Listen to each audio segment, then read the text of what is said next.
Hello and welcome back to my channel.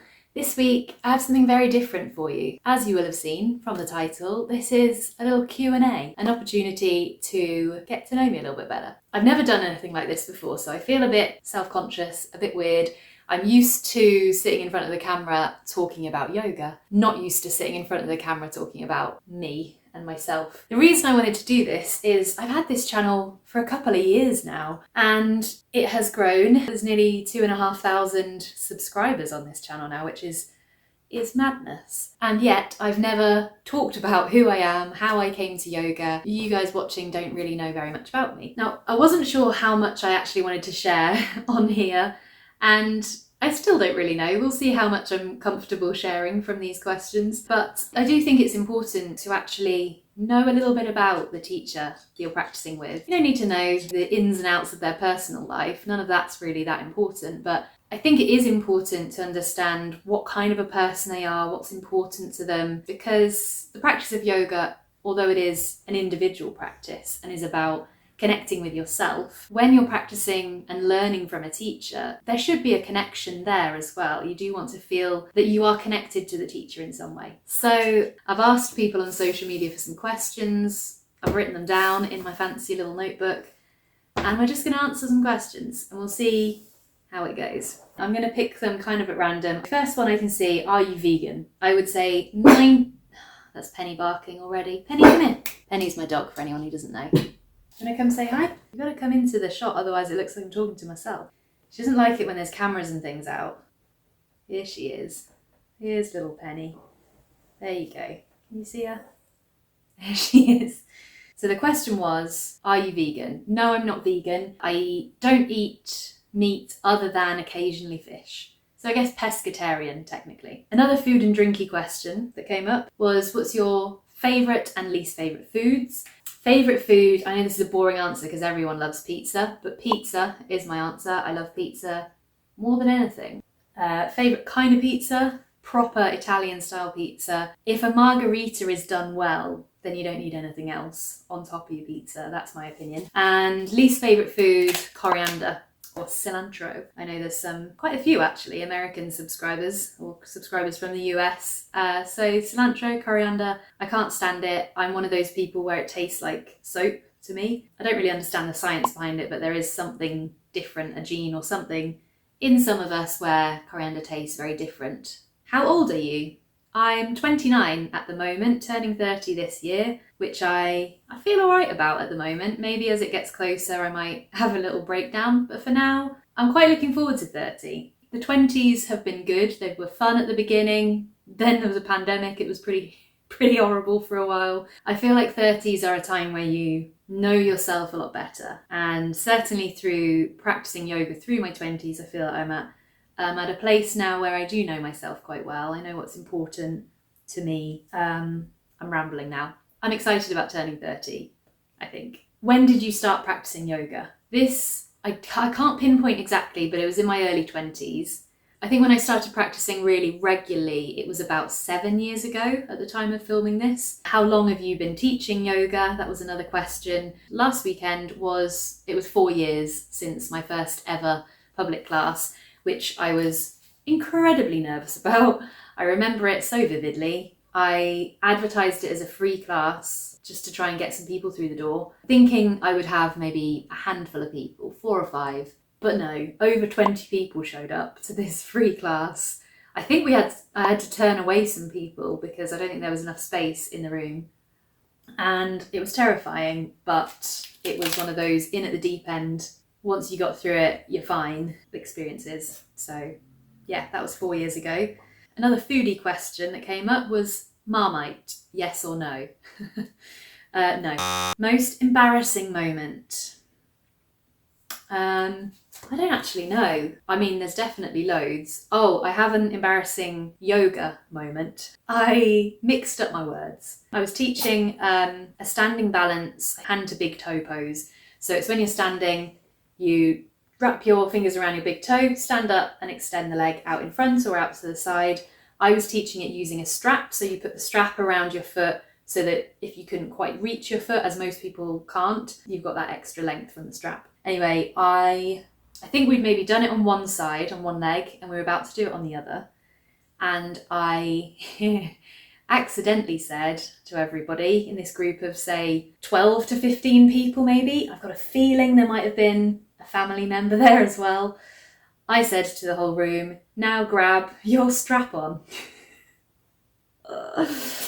I think a couple of people didn't hear me, but quite a few suddenly were like, what? I obviously meant to say, grab your strap and put it on your foot, but the word strap on came out. So that was quite embarrassing. Although, you know, after teaching yoga for a while, or any job where you have to stand up and talk in front of people, you kind of get over yourself quite quickly because you're always saying just weird things, the wrong words come out, or, you know, it doesn't really make as much sense as you want it to. So I was a little embarrassed, but we laughed, we moved on, we got over it. What's next? What's the most impressive yoga pose you can do?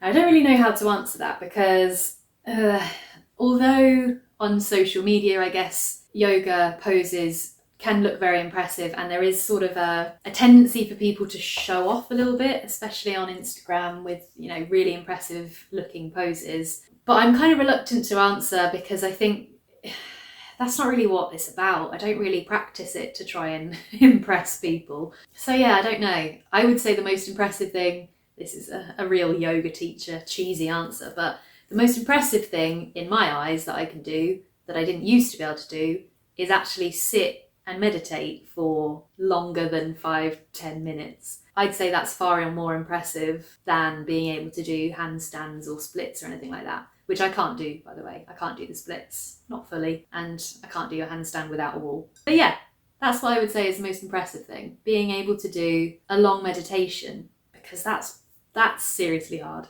And that's kind of the purpose anyway of all the poses that we practice, to be able to then sit and meditate. That's the hard stuff, isn't it? What's next? Someone asked, have you ever heard someone fart in yoga class? Yeah, all the time. It's completely normal. Of course people are going to fart in yoga classes. We're like bending and stretching and moving our bodies around in all kinds of weird ways. Of course I hear people farting. If I'm being honest, maybe weekly? If not weekly, certainly every 2 weeks I'll hear a fart in a class. But as I say, it's normal. I don't really think anything of it anymore because it is so common. It's also a completely normal response that your body has to the movements that we're doing. And the movements that we're doing, part of the intention behind it is to let go of things, is to be not holding and tensing. Honestly, as long as it doesn't smell really bad, I'd rather people let go and just let the fart out. Okay, back to a serious question. Oh, what do you look for in a yoga class or yoga teacher? So I think this question, this person was asking, as in when I go to a yoga class, what am I looking for in a teacher? This is actually something that I have thought about putting a video together about, kind of, I don't really like this terminology, but sort of red flags, things to look out for in yoga teachers, because it's not a very it's not a regulated industry particularly. Anyone can teach yoga. There are yoga teacher training certifications, and most yoga teachers I know go through that process and make sure that they are certified, but you don't actually have to have done anything. Anyone could start up a yoga class. The way that things stand at the moment here in the UK, there is no regulation. And this is a frustrating thing because there are a lot of yoga teachers who are teaching unsafe postures, incorrect philosophy of yoga, or just missing out the philosophy entirely and teaching yoga as an exercise class. So without getting into too much of a rant, there are quite a lot of things that put me off, or things that I would consider kind of red flags in yoga teachers. But this question was asking what I look for. So things that I do look for are teachers who feel genuinely welcoming to you. I've been to some classes where it's very intimidating to walk in, even as someone with a lot of yoga experience. I've had teachers who haven't even said hello to me and are just talking to their regulars. There is a bit of an issue in the kind of yoga world of cliquiness in classes, and I have, from day one, I've tried my hardest to make sure that the classes I teach never feel like that. So anytime there's someone new coming along, I make a real concerted effort to go and have a chat with them at the beginning of the class and put their mind at ease, let them know that they're very welcome in the class, that everyone's friendly. You know, I try and put people at ease straight away, and when I've When I go to classes, that's something I look for in a teacher. I want the teacher to come and say hello to me, or I want the teacher to at least, acknowledge that I'm a new person there. So that's the big thing, really, is that the teacher is engaged, is aware that you're a new person, and that they're welcoming. It sounds very basic, but unfortunately, there are a lot of teachers who aren't like that. Anyway, I'll stop because I'm about to go into a rant, and I don't want to do that. What else is on the list? Okay, let's just do 2 more questions. Is yoga your full-time job?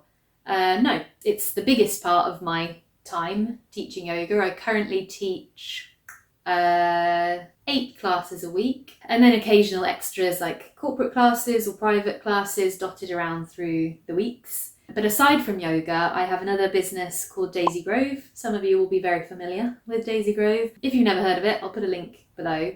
This is a business I started with my sister. We make aromatherapy products, so candles, wax melts, all natural products, just using pure essential oils to scent them. And final question. Oh, this is a good one to end on. What is your favourite and least favourite yoga pose? Least favourite, I'll start with chaturanga. Not necessarily my least favourite to practice, although I don't particularly enjoy it, but it's one that I have a bit of an issue with. And again, I'm not going to go off and do a rant, but I probably will make a video about chaturanga fairly soon, because I just know so many people who have got injured from practicing it regularly. If you want to hear more about that, let me know in the comments below, and I'll see if I have enough to say about it to fill up a whole video. And then my favourite yoga pose, I'm going to say, I think it changes from day to day, but let's go with headstand.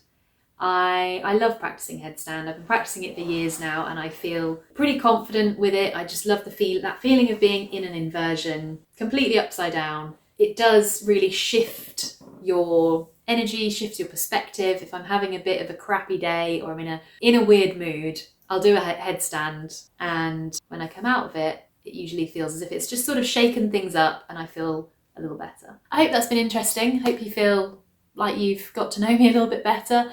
If there's anything else you want to hear me talk about, or anything that you want me to explain a bit more clearly, leave me a comment below and let me know. If you did like the video, please remember to like it. And if you haven't subscribed yet to this channel, I'd love it if you would consider subscribing, joining this small but growing little community. I will see you again soon.